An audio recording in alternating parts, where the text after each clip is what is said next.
నమస్కారాలు, ధన్యవాదాలు కూడా.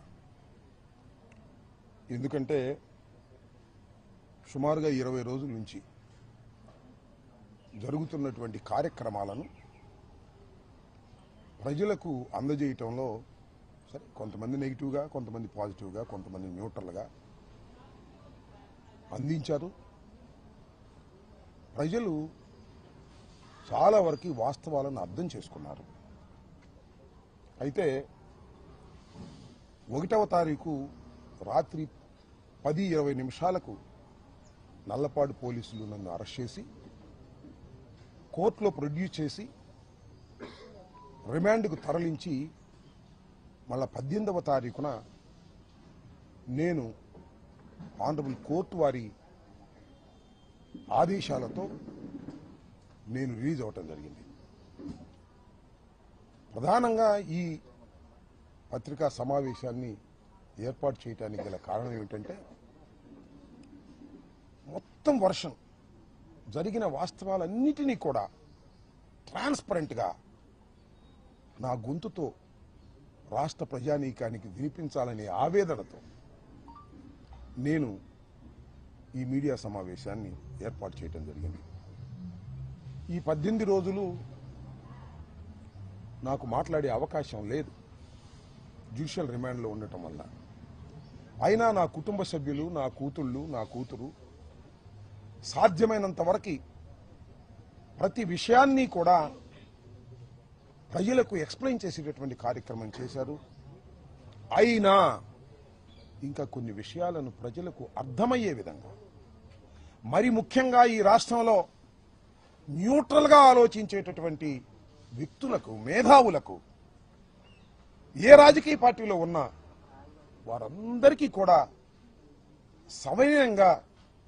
సవినయంగా సబ్మిట్ చేసుకుందామనేటువంటి ఉద్దేశంతో నేను రాజమండ్రిలో రిలీజ్ అయిన తర్వాత కొన్ని విషయాలు మాత్రమే మాట్లాడి ఈ సంఘటనా స్థలంలోనే అన్ని విషయాలను మాట్లాడనే ఉద్దేశంతో మొన్న నుంచి ఈ రోజుకి వాయిదా వేసుకున్నాను. ఏం జరిగింది? నేను తెలుగుదేశం పార్టీ వారు ఒక ఫ్లెక్సీ కట్టారు, మీ అందరూ చూశారు. ఆ ఫ్లెక్సీ దగ్గరికి వెళ్ళి ఇలా ఫ్లెక్సీ కట్టడం తప్పు, మంచి సాంప్రదాయం కాదు, ఈ ఫ్లెక్సీని మీరు తీసేయండి, తీసేయకపోతే నేను తీసేస్తాను అని ఫ్లెక్సీ దగ్గరికి వెళ్ళి మీడియా మిత్రులందరినీ పిలిచి చెప్పాను. ఇది చెడు సాంప్రదాయమా? అప్పుడు ఎవరు లేరు. నేను చించేస్తే అడిగేవాడు లేడు.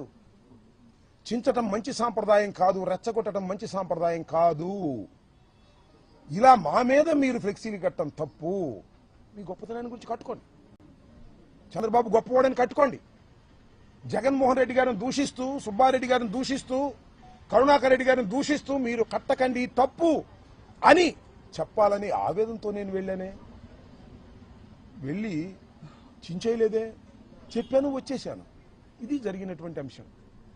నెక్స్ట్ రోజు రాష్ట్ర వ్యాపితంగా పిలుపునిచ్చింది వైఎస్ఆర్ కాంగ్రెస్ పార్టీ. ఇలా తప్పుడు ప్రచారం చేస్తున్నారు, ఫ్లెక్సీలు కడుతున్నారు, దీని మీద గుళ్ళల్లో పూజ చేసేయి. ఎందుకంటే లడ్డూకు సంబంధించినటువంటి అంశం అది, పవిత్రమైన లడ్డూకు సంబంధించిన అంశం అది. వెళ్లి గుళ్ళల్లో పూజ చేసి చంద్రబాబు నాయుడు గారి విధానం గాని, ఆలోచన గాని మార్చమని భగవంతుని ప్రార్థించమని మాకు పిలుపు వచ్చింది. ఆ దగ్గరలో ఉన్న వెంకటేశ్వర స్వామి గుడికి వెళ్ళాను, పర్మిషన్ తీసుకుని వెళ్ళాను, పూజలు చేశాం. అప్పుడు నల్లపాడు పోలీస్ సిఐ నాకు ఫోన్ చేశాడు, వంశీ. ఎస్పీ గారు అడగమన్నారండి, మీరు ఆ ఫ్లెక్సీని చింపడానికి వెళ్తున్నారా లేక పూజకి వెళ్తున్నారా అని. ఎందుకు చింపుతామయ్యా, పూజకి వెళ్తున్నాము అంతే తప్ప చింపే ప్రశ్న ఉద్భవించదు అని చెప్పా. పూజ చేసి వస్తుంటే ఏం జరిగిందో మీరు అందరూ చూశారు. కర్రలు, రాడ్లు తీసుకుని నా కారు మీదకి వచ్చారు, నా కారును కొట్టే ప్రయత్నం చేశారు, తిట్టారు, బూతులు, భయంకరమైన బూతులు మీరు చూశారు. ఒక మహిళ ఎలా తిట్టిందో ఆమె సంగతి కూడా తర్వాత చెప్తా నేను. అందరూ ఫిల్దీ లాంగ్వేజ్, ఇష్టం వచ్చినట్టుగా ఎమ్మ ఎక్క తిడుతుంటే ఎస్ ఆవేశం వచ్చింది. స్పర్ ఆఫ్ ది మూమెంట్ బయటకు వచ్చి నేను కూడా బూతులు మాట్లాడాను. It is a purely reaction. నా ఉద్దేశం అది కాదు. It is a reaction. ఎదుటివాడు చేయొత్తుంటే పట్టుకోవటం, ఎదుటివాడు తిడుతుంటే తిరిగి తిట్టడం, ఇది మాత్రమే జరిగింది. ఏం జరిగిందని తర్వాత వాళ్ళు తిట్టారు, నా కారు మీద కొట్టారు, నేను తిరిగి తిట్టాను, ఇంటికి వచ్చేసాను. ఆలోచించాను 1-2 సార్లు, ఎందుకురా తొందరపడ్డాను. నా అంతరాత్మ ఒప్పుకోలేదు, నా అంతరాత్మ బాధపడింది. వెంటనే వాలంటరీగా వచ్చి మీ అందరి సమక్షంలో 4:20 నిమిషాలకో 4:30కో మళ్ళా ప్రెస్ మీట్ అరేంజ్ చేసి, నేను చంద్రబాబు నాయుడు గారిని ఉద్దేశించి తిట్టలేదు, ఆ స్పెర్ ఆఫ్ ది మూమెంట్లో ఒక చిన్న ఆవేశంలో వాళ్ళు తిడుతున్నారనేటువంటి ఉద్దేశంతో నేను ప్రతిస్పందించి తిట్టాను. అయినా తప్పే అది. నేను ఈ వయసులో ఇంత సీనియర్ అయ్యుండి తిట్టి ఉండవలసింది కాదు అని పశ్చాత్తాపడ్డాను. పడ్డానా పడలేదా? పశ్చాత్తాపడితే చెప్తారుగా చాలామంది, పశ్చాత్తాపానికి మించిన ప్రాయచిత్తం లేదని నేను పశ్చాత్తాపడ్డాను. ఏం జరిగిందండి తర్వాత? ఎంత ఘోరం అండి. నా ఇంటి మీదకి వచ్చారండి. ఎంతమంది వచ్చారండి? ఎంతసేపు ఉన్నారండి? 5ంటికి వచ్చారు. ఇది 4:20కి నా సమావేశం జరిగితే మీరందరూ ఉన్నారు, మీడియా అంతా ఉంది, ఎవరు వెళ్ళలేదు. 5ంటికి వచ్చారు. ఎప్పుడు దాకా ఉన్నారండి? రాత్రి 12 దాటేంతవరకే ఉన్నారు. ఇక్కడే బ్యాచ్లుగా వస్తున్నారు. పెదకూరపాడు వాళ్ళు వస్తారు, వినుకొండ వాళ్ళు వస్తారు, సత్తెనపల్లి వాళ్ళు వస్తారు, భాష్యం స్టూడెంట్స్ వస్తారు, విధ్వంసం చేస్తారు. గదిలో ఉన్నాను.